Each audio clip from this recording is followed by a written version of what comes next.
Lo que es hígado, vías biliares y páncreas, voy a hacer un virtual para todos los grupos, porque no va a alcanzar si no hay tiempo. Creo que lo vamos a combinar con examen y luego clases, no nos va a alcanzar.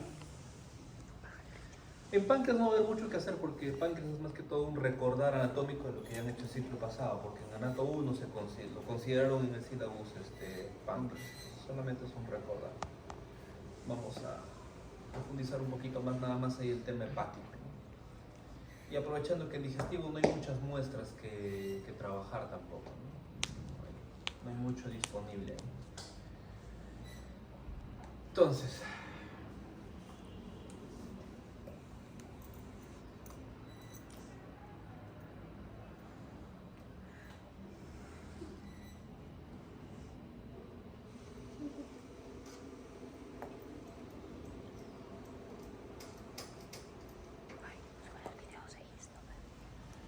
cuando hablamos del aparato digestivo, vemos la parte de la entrada que viene a ser la boca. La boca la vamos a dividir en dos partes, o en dos porciones. Uno que es la cavidad oral propiamente dicha y otro que es la parte del vestíbulo. El vestíbulo, que es la primera porción o la cara anterior, tiene límites, ¿no?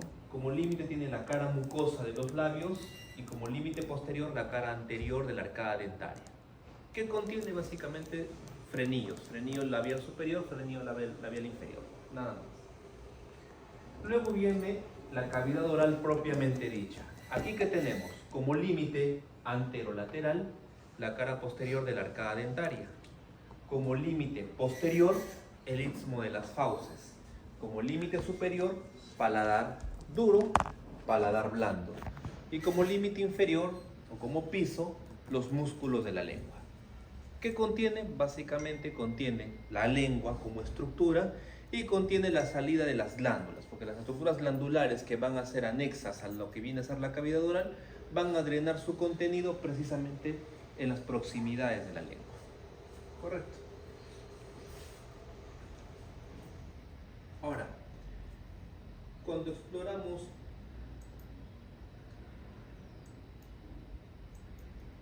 la cavidad oral, ¿qué es lo que vamos a identificar hacia ahí? Más allá de los límites, les dije, hacia atrás está el istmo de las fauces, que básicamente es la continuidad del velo del paladar. Es decir, acá tenemos dos arcos, el arco palatofaringio, que es el más anterior, y luego viene el palatogloso. Próximo proyectado de este arco palatogloso es el istmo de las fauces, que es el límite entre la cavidad oral y la orofaringe. Entre estos dos arcos, digamos que estos dos arcos están así en esta forma, palatofaringio más anterior y el palatogloso más posterior, entre ambos protruye una glándula, que es la amígdala, o también conocida como tonsila, ¿no? Las amígdalas palatinas son tonsilas palatinas. Esta glándula tiene como función una función netamente inmunológica. Función inmunológica que va decreciendo en el tiempo y ya más o menos pasada la etapa de la adolescencia hacia el adulto joven, es una función que se va perdiendo, no siendo un órgano del cual se puede prescindir para el tema inmunológico, porque su función la asumen otros órganos.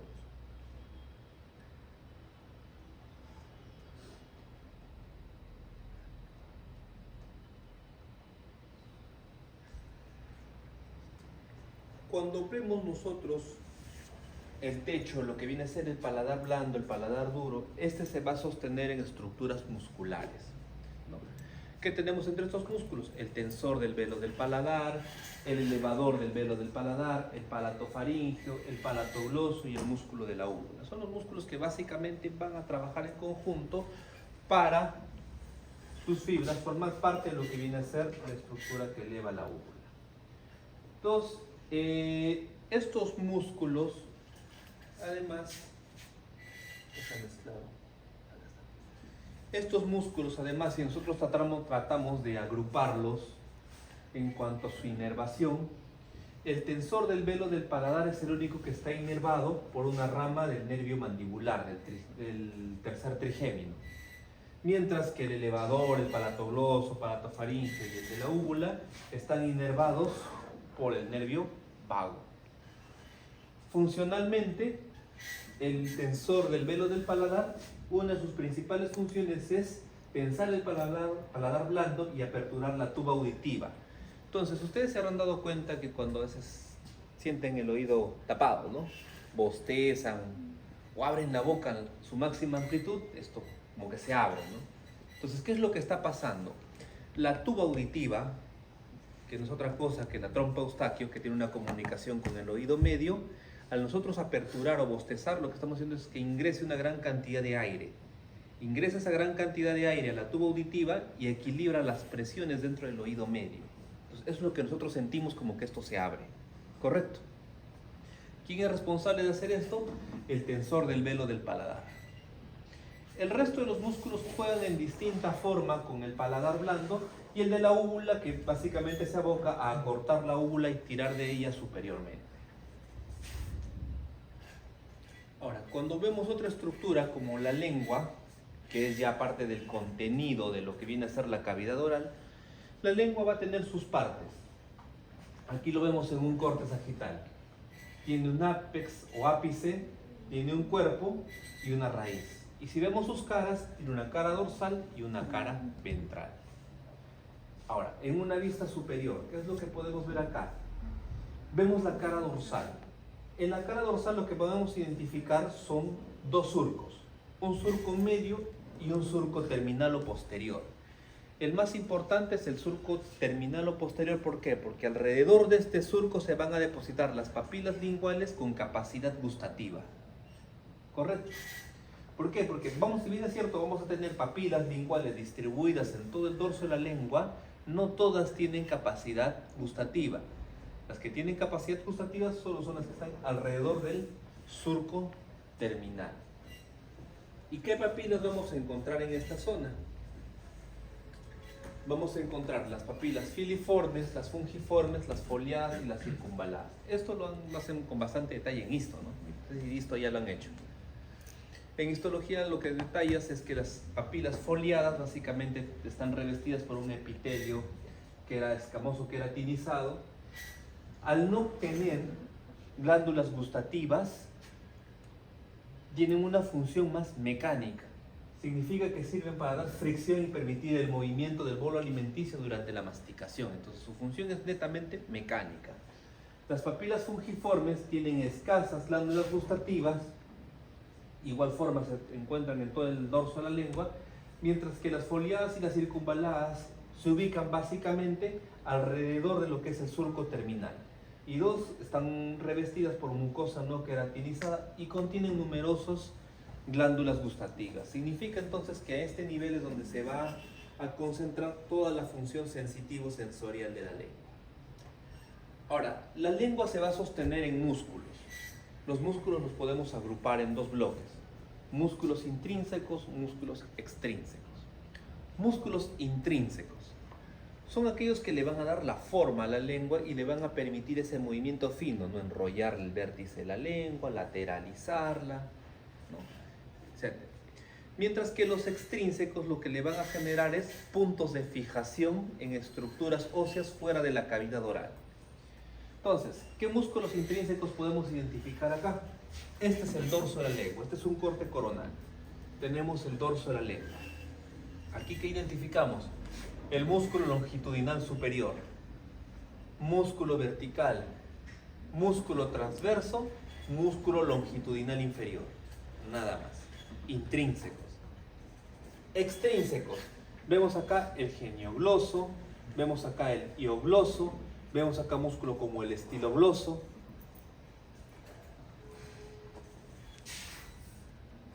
Y aquí en una vista más sagital, de igual forma, ¿no? Tenemos el dorso de la lengua, intrínsecos, longitudinal superior, vertical, transverso, longitudinal inferior.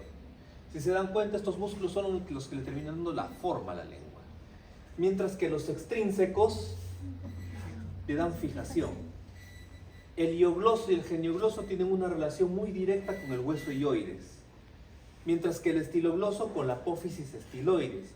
Mientras que el palatogloso y el palatofaringio se van a adherir hacia lo que viene a ser el techo de la cavidad oral. Y son los que precisamente le van a dar la forma a los dos arcos que tenemos en la parte posterior de la cavidad oral.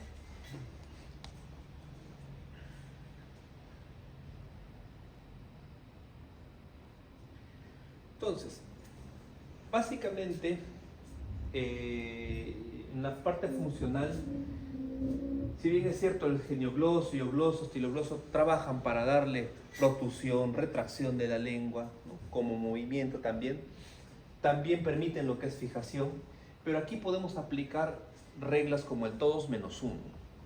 ¿En cuándo? ¿En dónde? Tanto en la irrigación como en la inervación. En la irrigación, todos los músculos extrínsecos e intrínsecos se irrigan por ramas de la arteria lingual, excepto el pálato gloso, que es irrigado por ramas faríngeas ascendentes y de ramas faciales. Ahora, en la inervación, todos los músculos extrínsecos e intrínsecos de la lengua son inervados por el nervio hipogloso, 12º par craneal, excepto el pálato gloso, que es inervado por el nervio vago. ¿Se entiende? Es el resumen de todo lo que es inervación y irrigación, en términos más prácticos. Y eso es importante porque cuando pasemos ahora a faringe, van a ver que ahí también sucede algo muy similar. Entonces, para no olvidarnos, todos los músculos de la lengua, extrínsecos e intrínsecos, son irrigados por la arteria lingual, ¿no? Lingual. Excepto palatogloso, que es irrigado por faringes ascendentes y ramas faciales, ¿no? Ahora, todos los músculos extrínsecos e intrínsecos de la lengua son inervados por el 12º, ¿no? Hipogloso, excepto el palatogloso, que es inervado por el vago. Y si somos más específicos, por el plexo faríngeo del vago.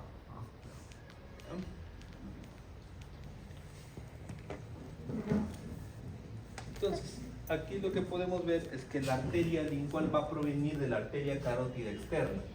Ahora, la lingual se va a abocar a la irrigación de toda esta zona, pero la lingual también tiene sus ramas, ¿no? Tiene sus ramas lingual, la dorsal de la lengua, la profunda de la lengua.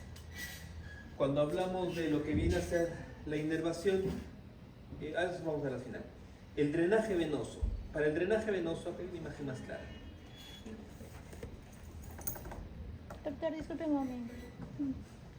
Para hablar del drenaje venoso tenemos que tener en cuenta lo siguiente. Recuerden que habíamos dicho que la lengua tiene una cara dorsal y una cara ventral, ¿cierto?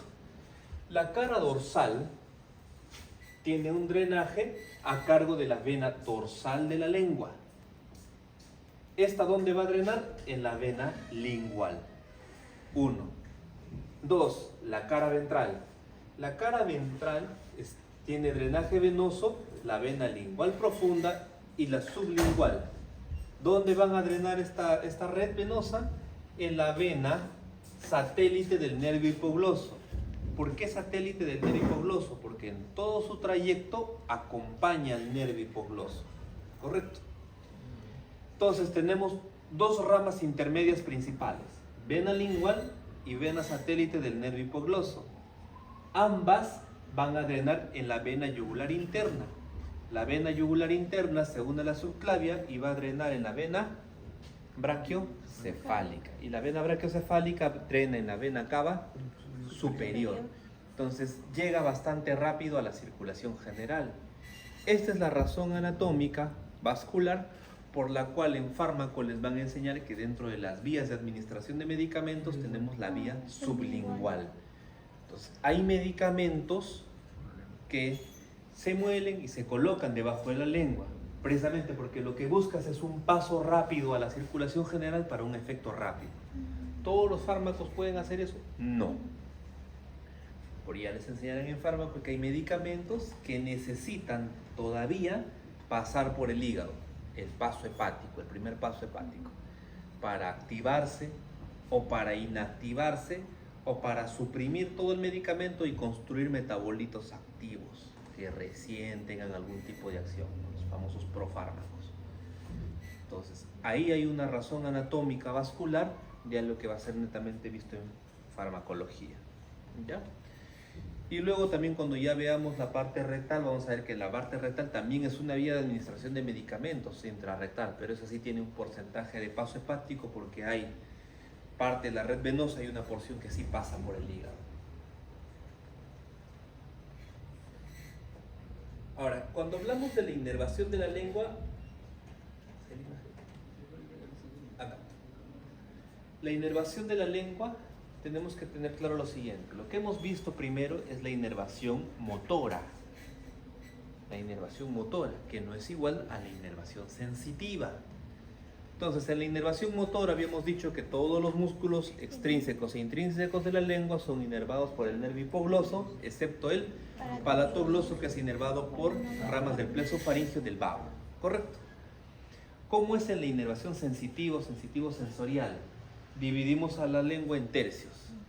Los 2 tercios anteriores son inervados por una parte del trigémino, que es la rama mandibular, y además por el nervio cuerda del tímpano, que es una rama del facial. Entonces tenemos trigémino y facial metidos en los 2 tercios anteriores. Tercio posterior es territorio del glosofaringio, noveno par craneal. Entonces, ojo, no confundan inervación sensitiva con inervación motora, son diferentes.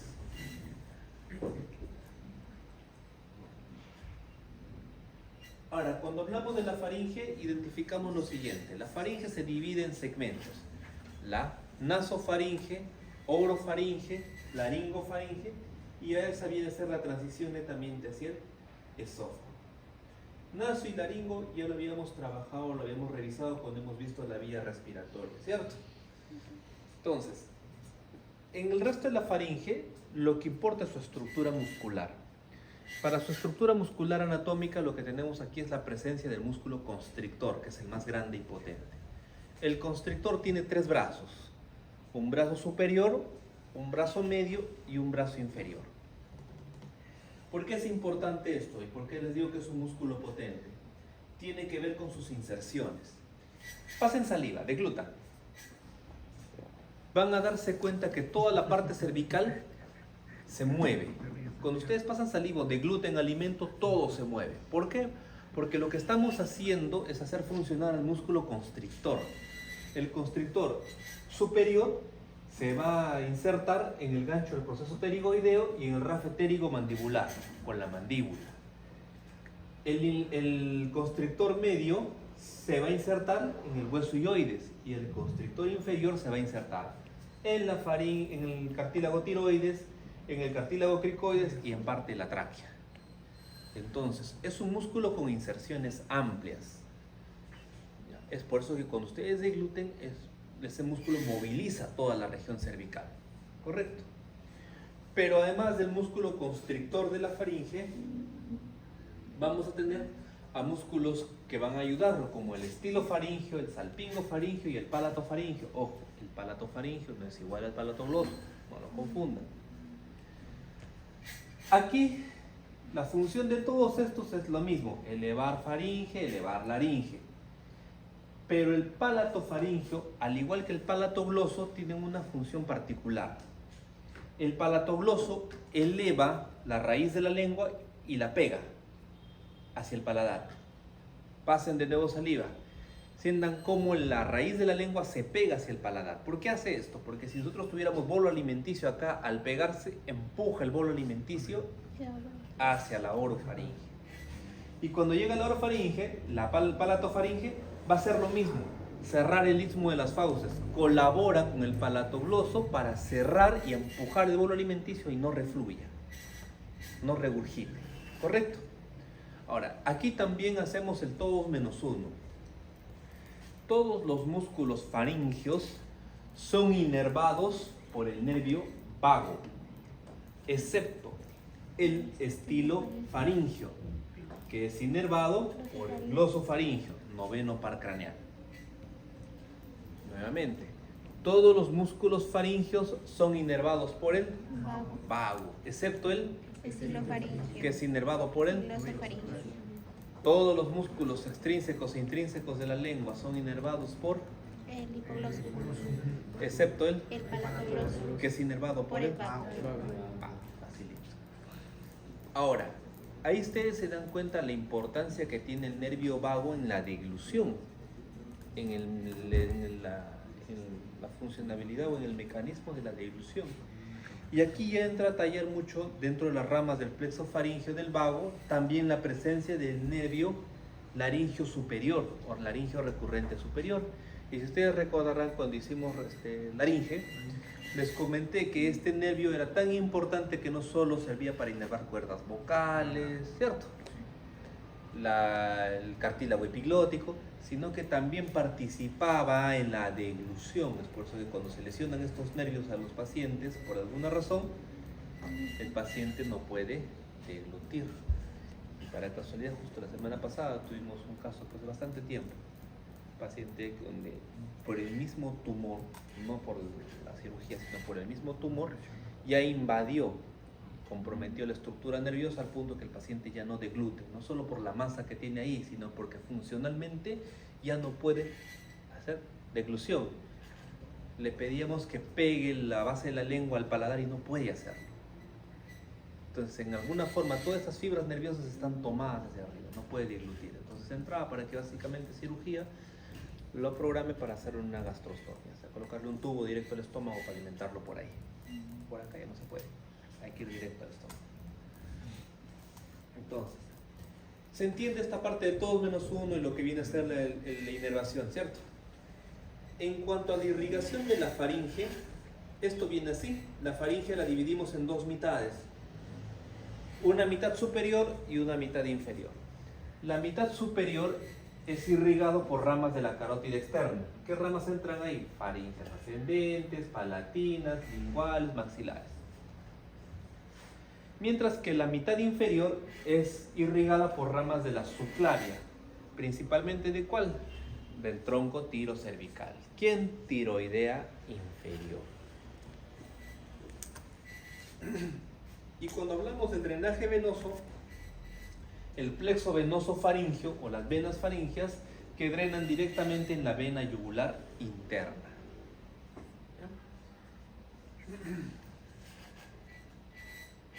Ahora, para hablar de inervación, aquí tenemos que tener en cuenta lo siguiente. Pasa como en la lengua. Hay una inervación motora, que es la que hemos visto, pero también hay una inervación sensitiva. En la inervación sensitiva va a depender de dónde estamos. La nasofaringe, ramas sensitivas o fibras sensitivas del ramo faríngeo del maxilar. En la orofaringe, ramas sensitivas del nervio glosofaríngeo. En la laringofaringe, ramas sensitivas del vago, principalmente el ramo interno del nervio laríngeo superior. Entonces, no se olviden, hay una inervación sensitiva y hay una inervación motora. Ahora, cuando hablamos del esófago, el esófago es una estructura tubular, muscular, de más o menos unos 35-40 centímetros de longitud aproximadamente, más o menos 5 centímetros, unos 2 centímetros de diámetro aproximado. Tiene una particularidad, está compuesto por dos tipos de músculos. Su tercio superior, músculo estriado voluntario. Tercio medio, transición, hay una mezcla de fibras, y un tercio inferior que está formado por músculo liso involuntario. ¿Qué quiere decir esto? Que desde la boca hasta el tercio medio del esófago, todo movimiento es voluntario. Ustedes deciden hacer ese movimiento. Entonces, cuando ustedes degluten, ustedes comandan ese movimiento de manera voluntaria. ¿Correcto?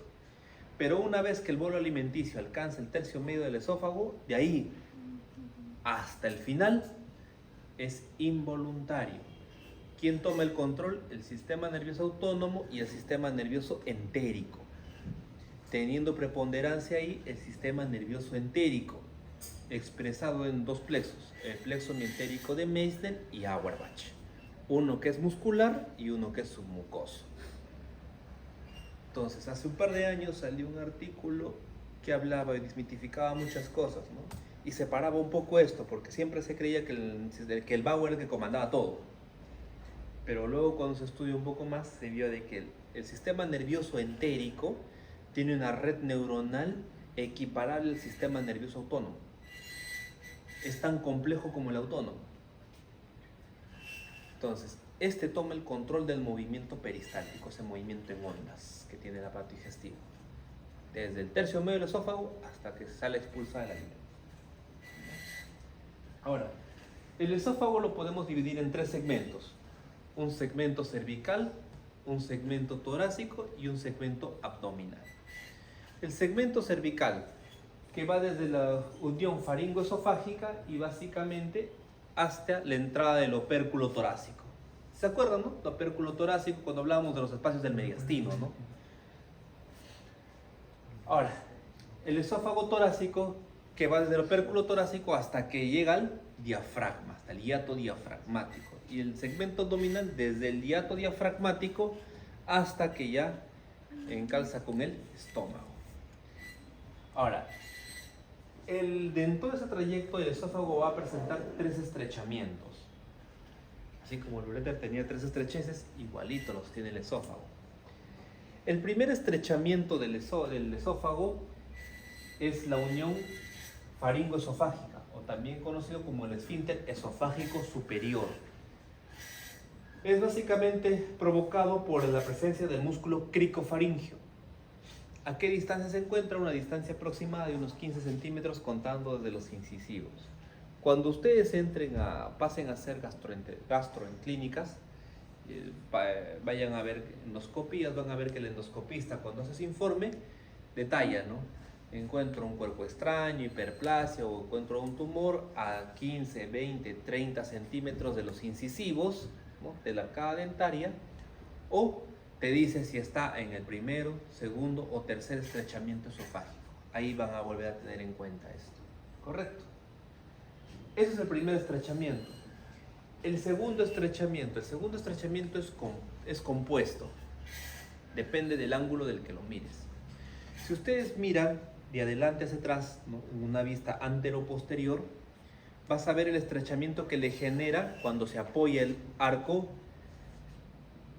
aórtico sobre el esófago, más o menos a 22 centímetros y medio. Pero cuando lo miras de costado izquierdo, este estrechamiento no se ve. Lo que vas a ver es el estrechamiento que le genera el paso cercano del bronquio izquierdo sobre el esófago. Entonces, ese se encuentra a 27.5 centímetros de distancia. No están al mismo nivel. Uno está ligeramente más abajo, ¿ya? Pero ambos se consideran como una sola estrechez porque ninguna de las dos se puede ver en el mismo ángulo de visión. Entonces se conoce como el estrechamiento broncoaórtico, ¿correcto? Y un tercer estrechamiento que es el estrechamiento frénico diafragmático, que es cuando pasa a través del hiato esofágico del diafragma, más o menos a unos 40 centímetros de los incisivos. ¿Y cómo así esto es importante? Miren, hace más o menos unos 5 a 6 días ingresó por emergencia un paciente PBS, que es un paciente con VIH, emergencia, portador de una prótesis dental, joven, pero con prótesis dental. Aparentemente de alguna forma la prótesis se rompió, se quebró, no sé, se enganchó, la cuestión es que se lo tragó. Vino con dolor cervical. Aparentemente a la deglución sentía dolor. Le tomamos una imagen radiológica y no se logra evidenciar, y en la imagen tomográfica recién se evidenciaba más o menos a nivel del primer estrechamiento el cuerpo extraño, ¿no? Estaba ahí atravesado.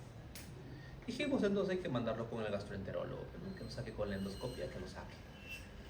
Fue donde el gastroenterólogo y lo sacó, no pudo, más bien lo hundió más, lo empujó. La cuestión es que en el control tomográfico el cuerpo extraño aparece atravesado a nivel del segundo estrechamiento. ¿Pero a qué nivel? Casi al nivel de la bifurcación de la carina. O sea, estamos hablando del estrechamiento bronquial, ¿cierto? Claro. Más o menos 27 a 28 centímetros de distancia. ¿Cuál es el detalle ahora? Que ahora en la tomografía se ven burbujas por fuera del esófago. Quiere decir que ese esófago se ha perforado. Se ha perforado. Riesgo, que el paciente haga mediastinitis. Cuando el espacio mediastinal se inflama o se infecta, se llama mediastinitis. La mediastinitis tiene una tasa de mortalidad entre el 60 al 70%. Ahora, es un paciente con VIH inmunodeprimido, su tasa de mortalidad aumenta. Entonces, si antes no entró a sala porque estaba estable, estaba tranquilo, el anestesiólogo dijo, bueno, puede esperar, y esperó 5 días, ahora sí es una emergencia, porque en cualquier momento se descompensa. Es más, ya el cirujano de tórax ya la pensó, ya no sabe si, no está muy seguro si operarlo o no, porque sabe que después de la cirugía lo va a mandar a la UCI directamente. ¿Por qué? Porque es una infección bien severa la del mediastino. Yo lo he visto mediastinitis, pero por perforación de hueso de pescado y hueso de pollo. Ahí he visto. O sea, bueno, sí, como que está horizontal, Perfora. Se atraviesa, y se atraviesa. y como el esófago tiene su propio movimiento a partir del tercio medio, Claro, tiene un empuja. movimiento involuntario, porque tú dices, no, Sí. no voy a tragar para que no se mueva, quietito, quietito, quietito para que no se mueva. Algunas veces se han atorado con algo, como que Sí. intentas a veces no moverte para esperar a que se movilice solo, que te lo saque. A partir del tercio medio tú ya no puedes, más bien el esófago toma control propio y hace el movimiento porque tiene que romper o tiene que vencer ese obstáculo. O sea, el cuerpo trata de empujarlo hacia abajo. Y cuando hace ese movimiento peristáltico y el cuerpo está atravesado, Depresión y todo. lo atraviesa, hace el hueco. Y lo que es el moco, el contenido esofágico, va Se hacia el filtra. mediastino, O sea, si nosotros comemos algo, eso va a salir por eso, pero no. va a filtrar. Claro, no va a filtrar toda la comida, no a menos que te hagas un orificio grande, pero van a filtrar gotas, moco, contenido digestivo. Si encima de eso vomitas o regurgitas, peor todavía. Entonces, cualquier tipo de material ajeno al espacio mediastinal provoca irritación, inflamación e infección. Entonces, ahí está lo riesgoso. Entonces, ahí nos sirvió mucho la anatomía del esófago para describir a qué distancia o en qué nivel está el cuerpo extraño.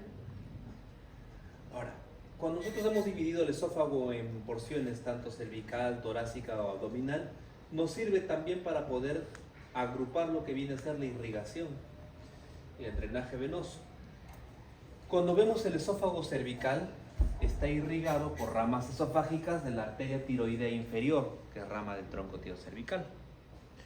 Cuando vemos la irrigación del esófago torácico, es irrigado por las ramas esofágicas de la aorta torácica descendente. Y recuerdan cuando vimos los planos vasculares de la aorta torácica descendente, ¿cierto? Las ramas anteriores. ¿Qué ramas teníamos ahí? Esofágicas, pericárdicas, mediastínicas. Son las ramas anteriores. Las ramas laterales, las bronquiales. Las posteriores, ¿qué teníamos? Intercostales posteriores, ¿cierto? Subcostales y frénica superior, ¿no? Pero en este caso son las esofágicas. Ahora, cuando vemos la aorta abdominal son ramas esofágicas de la arteria gástrica izquierda. La gástrica izquierda, ¿de dónde rama? Del tronco celíaco, ¿no? El tronco celíaco. Pues ahorita no les exijo mucho el tema, porque están pensando más en renal. Pero el 18 que tenemos la clase necesito que ustedes ya hayan repasado previamente sus esquemas que hemos hecho cuando hemos hecho aorta de grandes vasos, la parte abdominal. ¿Por qué? Porque aquí ya no me voy a detener en los troncos mayores, porque hay que empezar a detallar todas las ramas menores. Hay que ver irrigación de estómago, irrigación de intestino delgado, irrigación de colon. Y todo va a partir de esas ramas grandes que hemos trabajado inicialmente. Entonces les va a servir ese esquema previo que han tenido, ¿ya? Ahora, cuando vemos el drenaje venoso del esófago, el esófago cervical también es drenado por este plexo. ¿Recuerdan el plexo faríngeo? Hay un plexo faríngeo, un plexo esofágico. Ambos plexos enmallados venosos terminan drenando todo en la yugular interna. Luego viene el esófago torácico, donde las venas esofágicas drenan en los conductos tanto en el ácidos como en los dos hemiácidos. Y cuando hablamos de la parte abdominal, vemos que hay un drenaje por la vena gástrica izquierda. ¿Ya? Vena gástrica izquierda, que tiene una relación directa con la vena cava inferior, ¿no? Y otras venas que participan junto o que van a terminar drenando también en lo que viene a ser el sistema portal. Es por eso que es importante cuando un paciente tiene cirrosis, sobre todo cirrosis en etapa terminal o en etapa avanzada, cuando ya el hígado se ha fibrosado completamente, ya se ha hecho chiquitito, fibroso. Cuando se hace así el hígado, ¿qué es lo que va a pasar por dentro con las venas? Se comprimen, aumenta su presión. Pues como ya las venas menores no pueden drenar ahí, ¿qué es lo que va a pasar con el flujo venoso? Va a refluir, va a regresar. ¿Y qué va a producir? Que se dilaten esas venas. ¿Cómo se llama la dilatación venosa? Varices, generando las varices esofágicas. Y las varices esofágicas son una de las principales causas de sangrado digestivo alto. En clínicas, cuando vienen a gastro, les van a enseñar que las hemorragias digestivas se dividen en dos, ¿no? Hemorragia digestiva alta, hemorragia digestiva baja. Y a su vez la alta se subdivide en dos, varicial y no varicial. Aquí entran las variciales, que son las causas más frecuentes.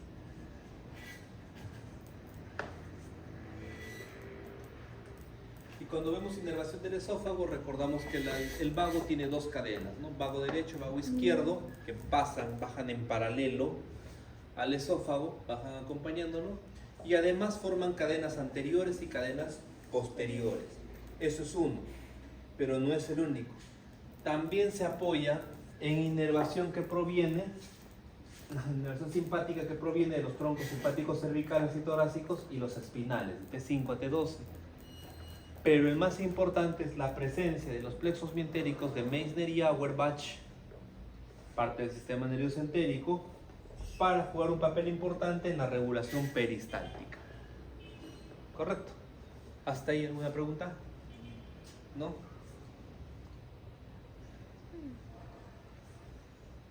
Entonces, ¿hasta qué hora tenemos? Hasta la 1. A la 1. Alcanzas, tomen.